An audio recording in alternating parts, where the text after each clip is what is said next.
श्री शिव महापुराण पंचमी उमा संहिता अथ पंचत्रिंशोऽध्यायः। विवस्वान एवं संज्ञा का वृत्तांत वर्णन पूर्वक अश्विनी कुमारों की उत्पत्ति का वर्णन। सूत जी बोले, महर्षि कश्यप से दक्ष पुत्री अदिति में विवस्वान उत्पन्न हुए। उनकी पत्नी त्वष्टा पुत्री देवी संज्ञा हुई, जो सुरेणुका नाम से भी विख्यात है। रूप यौवन से समन्वित वह संज्ञा अपने पति के सहिष्णु तथा दुस्सह तेज से संतुष्ट नहीं हुई। तब अत्यंत तेजस्वी सूर्य के उस तेज को सहने में असमर्थ वह सुंदरी जलती हुई अत्यंत उद्विग्न हो गई। हे ऋषे, आदित्य ने इस संज्ञा से 3 संतानें उत्पन्न की। सर्वप्रथम श्राद्ध देव प्रजापति मनु हुए। उसके अनंतर यम और यमुना, ये दोनों जुड़वे पैदा हुए। इस प्रकार सूर्य से संज्ञा में 3 संतानें उत्पन्न हुई। उसके बाद सूर्य के उस संवर्तुल अर्थात उत्पीड़क रूप को देखकर उसे सहन न करती हुई उस संज्ञा ने अपनी सुंदर छाया का निर्माण किया। तब उस मायामयी छाया ने संज्ञा से भक्तिपूर्वक कहा, हे शुभे, हे शुचिस्मिते, मैं यहाँ आपका कौन सा कार्य करूँ, बताओ। संज्ञा बोली, तुम्हारा कल्याण हो। मैं अपने पिता के घर जा रही हूँ। तुम इस भवन में निर्विकार भाव से निवास करो। यदि तुम मेरा हित चाहती हो तो मेरे इन दोनों साधु स्वभाव पुत्रों का और इस सुंदरी कन्या का सुखपूर्वक पालन करना। छाया बोली, हे देवी, मैं अपना केश पकड़े जाने तक अत्याचार सहन करूंगी और तब तक आपका रहस्य सूर्य से नहीं कहूंगी। आप सुखपूर्वक जाइए। सूत जी बोले, ऐसा कहे जाने पर वह संज्ञा लज्जित हो अपने पिता के पास चली गई। वहाँ पर पिता ने उसे बहुत फटकारा और वहाँ जाने के लिए उसे बारंबार विवश किया। तब वह अपने स्वरूप को छिपाकर घोड़ी का रूप धारण करके उत्तर कुरु देश में जाकर तृणों के बीच गुप्त रूप से विचरण करने लगी। उसके बाद सूर्य ने छाया को ही संज्ञा समझकर उससे सावर्णी मनु नामक सुंदर पुत्र को उत्पन्न किया। संज्ञा द्वारा प्रार्थना किए जाने पर भी वह छाया अपने पुत्र सावर्णी से अधिक स्नेह करती थी, किंतु संज्ञा पुत्रों से उतना स्नेह नहीं करती थी।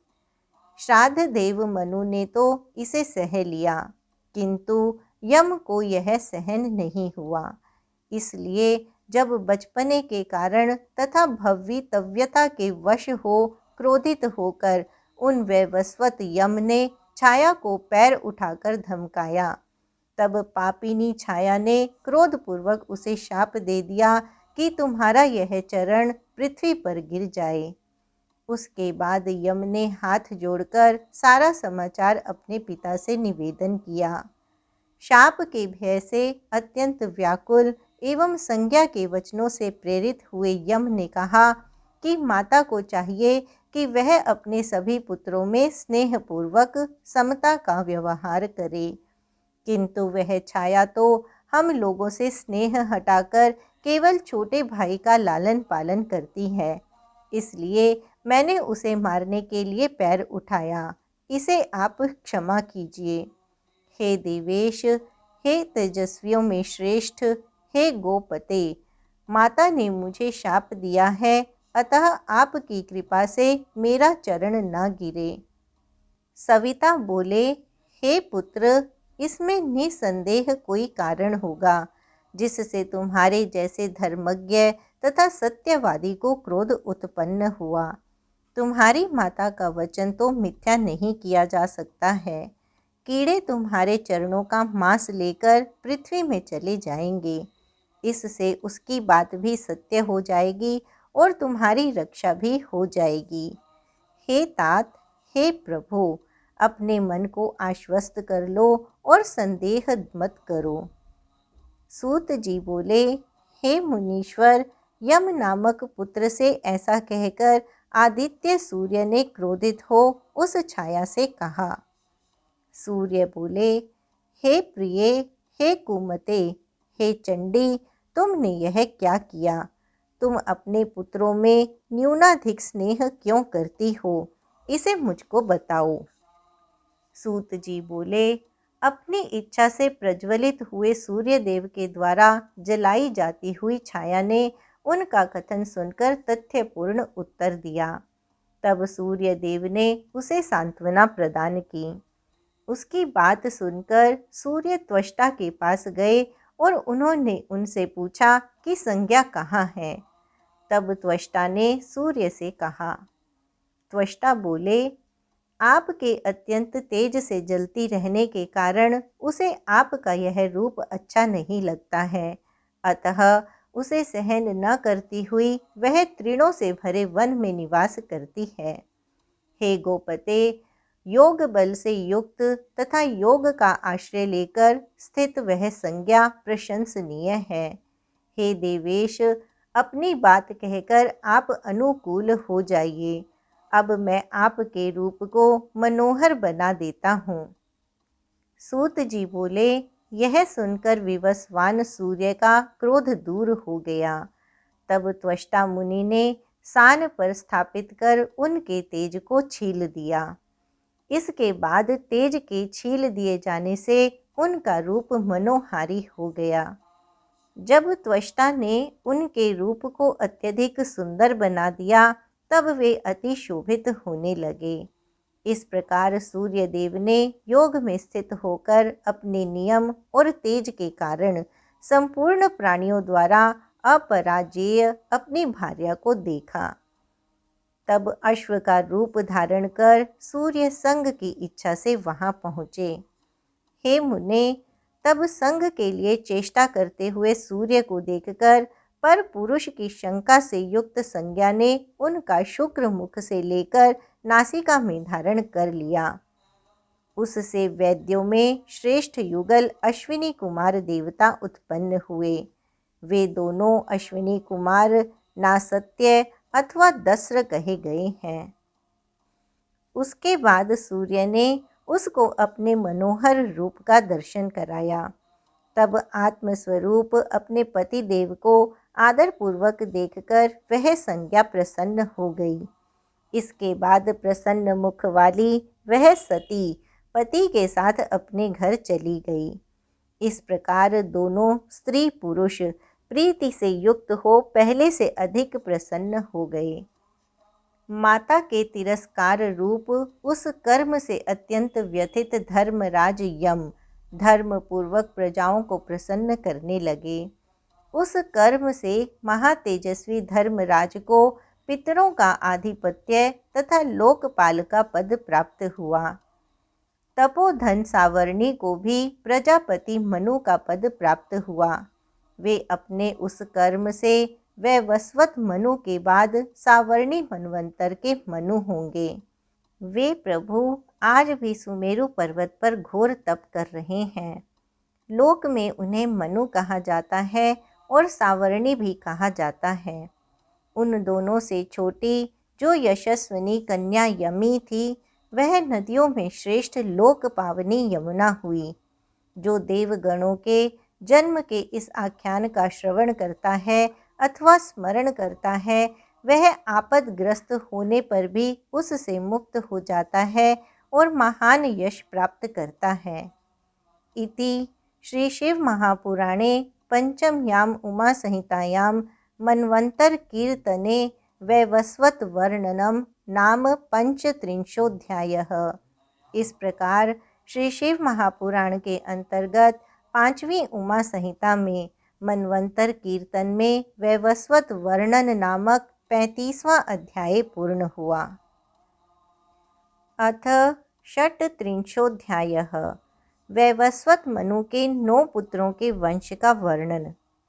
सूत जी बोले, हे महर्षियों, बाद में वैवस्वत मनु के 9 पुत्र उत्पन्न हुए, जो उन्हीं के समान विशालकाय, धैर्यशाली एवं क्षत्रिय धर्म में तत्पर थे। वे मनु पुत्र इक्ष्वाकु, शिबी, नाभाग, धृष्ट, शर्याति, नरिष्यंत, नाभाग, नाभागारिष्ट, करुष और प्रियव्रत नाम वाले थे।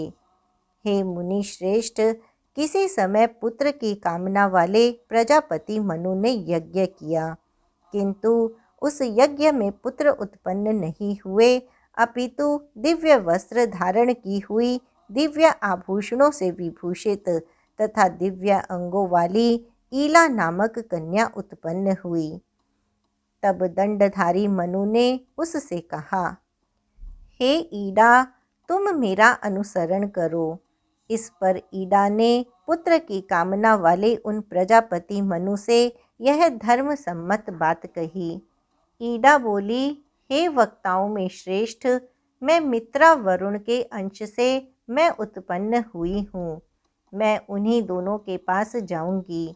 मेरी रुचि इस प्रकार के अधर्म में नहीं है। ऐसा कहकर उस सुंदरी सती ने मित्रा वरुण के पास जाकर हाथ जोड़कर यह वचन कहा, हे महामुनियों, मैं मनु के यज्ञ में आप दोनों के अंश से उत्पन्न हुई हूँ। अब मैं आप दोनों के समीप आई हूँ, बताइए कि मैं क्या करूँ। ईडा ने मनु से भी कहा कि हे विभो, आप लोग अन्य पुत्रों को उत्पन्न कीजिए, उन्हीं से आपका वंश चलेगा। सूत जी बोले, ऐसा कहने वाली मनु के यज्ञ में उत्पन्न हुई उस साध्वी ईडा से मित्रा वरुण नाम वाले दोनों मुनियों ने आदर पूर्वक कहा। मित्रा वरुण बोले, हे धर्मज्ञ, हे सुश्रोणी, हे सुंदरी, हम दोनों तुम्हारे इस विनय, नियम तथा सत्य से प्रसन्न हैं। हे महाभागे, तुम हम दोनों की ख्याति प्राप्त करोगी और तुम ही मनु का वंश बढ़ाने वाला पुत्र होगी, जो सुद्युम्न नाम से तीनों लोकों में विख्यात होगा और संसार का प्रिय, धर्मपरायण तथा मनु वंश को बढ़ाने वाला होगा। सूत जी बोले, ऐसा सुनकर वह लौट करके अपने पिता के पास जाने लगी। तभी अवसर पाकर बुद्ध ने उसे संग के लिए आमंत्रित किया। उसके पश्चात चंद्रमा पुत्र बुद्ध से उस ईडा में राजा पुरूरवा की उत्पत्ति हुई। वह पुत्र अत्यंत सुंदर, बुद्धिमान और उन्नत था, जो आगे चलकर उर्वशी का पति हुआ। इस प्रकार प्रेम पूर्वक पुरूरवा नामक पुत्र को जन्म देकर वह शिवजी की कृपा से पुनः सुद्युम्न हो गई। सुद्युम्न के 3 परम धार्मिक पुत्र हुए, उत्कल, गय तथा पराक्रमी विनताश्व। हे विप्रों, उत्कल की राजधानी उत्कला उड़ीसा हुई। विनताश्व को पश्चिमी दिशा का राज्य मिला और हे मुनि श्रेष्ठ, गया की राजधानी पूर्व दिशा में गया नाम की पुरी कही गई। हे तात, मनु के दिवाकर के शरीर में प्रविष्ट होने पर इस पृथ्वी को इक्ष्वाकु ने 10 भागों में विभक्त किया। ज्येष्ठ पुत्र इक्ष्वाकु ने मध्य देश प्राप्त किया।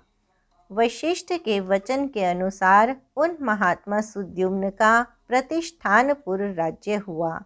महायशस्वी सुद्युम्न ने भी प्रतिष्ठान का राज्य प्राप्त कर उसमें धर्म राज्य की प्रतिष्ठा की और वह प्रतिष्ठान नामक नगर पुरूरवा को दे दिया। हे मुनि श्रेष्ठों, इस प्रकार जो मनुपुत्र सुद्युम्न थे वे स्त्री पुरुष के लक्षण से युक्त राजा हुए। नरिष्यंत के पुत्र शक हुए। नाभाग के पुत्र अम्बरीश हुए। उन्हें बालक देश प्राप्त हुआ। शर्याति ने युग्म संतान को उत्पन्न किया, जिसमें पुत्र आनर्त नाम से प्रसिद्ध हुआ तथा कन्या का नाम सुकन्या हुआ, जो च्यवन की पत्नी बनी।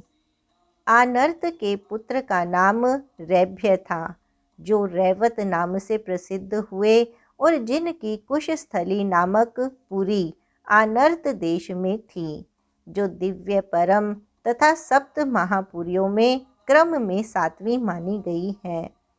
उन रैवत के 100 पुत्र हुए, जिनमें ककुदमी ज्येष्ठ थे। वे उत्तम, तेजस्वी, महाबली, पारगामी, धर्मपरायण और ब्राह्मणों के पालन करता थे। ककुदमी से रेवती नामक कन्या हुई, जो परम सौंदर्य युक्त तथा दूसरी लक्ष्मी के समान दिव्य थी। किसी समय सबके स्वामी राजा ककुदमी अपनी कन्या को साथ लेकर उसके लिए ब्रह्मा जी से वर पूछने हेतु ब्रह्मलोक में गए। उस समय वहां गायन हो रहा था। अवसर पाकर वे भी क्षण मात्र ब्रह्मदेव के पास रुककर गान नृत्य सुनने देखने लगे। हे मुनियों, उस मुहूर्त मात्र में बहुत से युग बीत गए, किंतु उन ककुदमी राजा को इसका कुछ भी पता न लगा। इसके बाद उन्होंने ब्रह्मा जी को नमस्कार कर हाथ जोड़ करके विनीत भाव से परमात्मा ब्रह्मा जी से अपना अभिप्राय निवेदन किया। उनका अभिप्राय सुनकर वे प्रजापति कुशल मंगल पूछकर महाराज ककुदमी से हंसकर कहने लगे। ब्रह्मा जी बोले, हे राजन, हे रैभ्य पुत्र, हे ककुदमिन, हे पृथ्वीपते, मेरी बात प्रेम पूर्वक सुनिए। मैं पूर्णतः सत्य कह रहा हूँ। आप जिन वरों को हृदय से चाहते हैं, उन्हें काल ने हरण कर लिया है। अब वहाँ उनके गोत्र में भी कोई नहीं रहा, क्योंकि काल सबका भक्षक है। हे राजन, पुण्यजनों एवं राक्षसों ने आपकी पुरी को भी नष्ट कर दिया है। इस समय चल रहे 28वें द्वापर में श्री कृष्ण ने पुनः उसका निर्माण कराया है। अनेक द्वारों वाली उस मनोरम पुरी का नाम द्वारावती है। वह वासुदेव आदि भोज, वृष्णि तथा अंधक वंशियों से सुरक्षित है। हे राजन, अब आप प्रसन्न चित्त होकर वहीं चले जाइए और अपनी इस कन्या को वसुदेव पुत्र बलदेव को प्रदान कर दीजिए। सूत जी बोले, इस प्रकार आज्ञा प्राप्त कर वे राजा ककुदमी उन्हें नमस्कार कर कन्या के साथ उस पुरी को गए और बहुत से युगों को बीता हुआ जानकर परम विस्मय को प्राप्त हुए। इसके बाद उन्होंने अपनी रेवती नामक युवती कन्या को शीघ्र ही विधि पूर्वक श्री कृष्ण के ज्येष्ठ भ्राता बलराम को अर्पित कर दिया। तत्पश्चात वे महाप्रभु राजा मेरु के दिव्य शिखर पर चले गए और तपस्या में निरत होकर शिवाराधन करने लगे। ऋषि बोले, हे सूत जी, वे ककुदमी बहुत युगों तक ब्रह्मलोक में स्थित रहे, किंतु युवा रहकर ही मृत्युलोक को लौटे। हम लोगों को यह महान संशय है। सूत जी बोले, हे मुनियों, वहाँ पर ब्रह्मा जी के समीप किसी को भी जरा, क्षुधा, प्यास आदि विकार एवं अकाल मृत्यु आदि कुछ नहीं होता है। अतः वे राजा तथा वह कन्या जरा एवं मृत्यु को प्राप्त नहीं हुए और वे अपनी कन्या के लिए वर हेतु परामर्श करके युवा ही लौट आए। इसके बाद उन्होंने श्री कृष्ण द्वारा निर्मित दिव्य द्वारकापुरी में जाकर अपनी कन्या का विवाह बलराम के साथ कराया। तदनंतर उन धर्मनिष्ठ महाप्रभु बलराम के 100 पुत्र हुए और श्री कृष्ण के भी अनेक स्त्रियों से बहुत से पुत्र हुए। उन दोनों ही महात्माओं का पर्याप्त वंश विस्तार हुआ और उनके वंशज धर्मात्मा क्षत्रिय प्रसन्न होकर सभी दिशाओं को फैल गए। हे द्विजों, इस प्रकार शर्याति के वंश का वर्णन किया। अब अन्य मनुपुत्रों के वंश का वर्णन संक्षेप में करता हूँ, आप लोग आदर पूर्वक सुनिए। नाभागा ऋष्ट का जो पुत्र हुआ, उसने ब्राह्मणत्व को प्राप्त किया। वह अपने क्षत्रिय वंश की स्थापना करके ब्राह्मण कर्मों से युक्त हुआ। धृष्ट से धृष्ट उत्पन्न हुए, वे भी क्षत्रिय थे, किंतु पृथ्वी पर ब्राह्मणत्व के आधिक्य से युक्त हुए। करुष के पुत्र कारुष क्षत्रिय हुए, जो युद्ध के मद से उन्मत्त रहते थे। मनु के ही एक पुत्र नृग हुए, जो विशेष रूप से महादानी थे। वे ब्राह्मणों को अनेक प्रकार की संपत्तियों तथा गौओं का दान करते थे। वे गोदान विधि में गड़बड़ी होने से, अपनी कुबुद्धि से तथा अपने पाप से गिरगिट की योनि को प्राप्त हुए। बाद में श्री कृष्ण ने उनका उद्धार किया। उन्हें प्रयाति नामक एक पुत्र हुआ, जो धर्मात्मा था। इस प्रकार मैंने व्यास जी से जो सुना था उसे संक्षेप में कह दिया। गुरु ने मनु के पुत्र वृषघ्न को गोपालन में नियुक्त किया। वे वीरासन में स्थित होकर सावधानी पूर्वक रात्रि में गायों की रक्षा करने लगे। किसी समय गायों का क्रंदन सुनकर वे जग गए और गायों की हिंसा करने के लिए गौशाला में आए हुए व्याघ्र को मारने के लिए वे बलशाली वृषघ्न हाथ में तलवार लेकर दौड़े। उन्होंने शेर के भ्रम में किसी बछड़े का सिर काट दिया और वह व्याघ्र खड्ग धारण किए हुए उन राजा को देखकर भयभीत हो भाग गया। उस रात्रि में वर्षा तथा आंधी से बुद्धि नष्ट हो जाने के कारण वे भ्रम में पड़ गए थे। अतएव वे व्याघ्र को मरा जानकर अपने स्थान को लौट गए। रात्रि के व्यतीत हो जाने पर वे प्रातःकाल उठकर गौशाला में गए। वहां उन्होंने व्याघ्र के स्थान पर बछड़े को मरा हुआ देखा। तब वे बड़े दुखी हुए। इस बात को सुनकर गुरु ने बिना कारण जाने और बिना विचार किए उन अपराधी पृषध्र को शाप दे दिया कि अब तुम क्षत्रिय न रहकर क्षुद्र हो जाओ। इस प्रकार क्रोधपूर्वक कुलाचार्य गुरु के द्वारा शापित वे पृषध्र वहां से निकल गए और घोर वन में चले गए। वे उस कष्ट से इतना दुखी हुए कि विरक्त होकर उन्होंने योग का आश्रय लिया और वन की अग्नि में अपना शरीर जलाकर परम गति को प्राप्त हुए। मनु के एक अन्य पुत्र कवि शिव का अनुग्रह प्राप्त कर महाबुद्धिमान हुए। उन्होंने इस लोक में दिव्य सुख भोग कर परम दुर्लभ मुक्ति प्राप्त की। इति श्री शिव महापुराणे पंचम्याम उमा संहितायां मनु नवपुत्र वंश वर्णनम नाम षट्त्रिंशोऽध्यायः। इस प्रकार श्री शिव महापुराण के अंतर्गत 5वीं उमा संहिता में मनु के 9 पुत्रों का वंश वर्णन नामक 36वां अध्याय पूर्ण हुआ।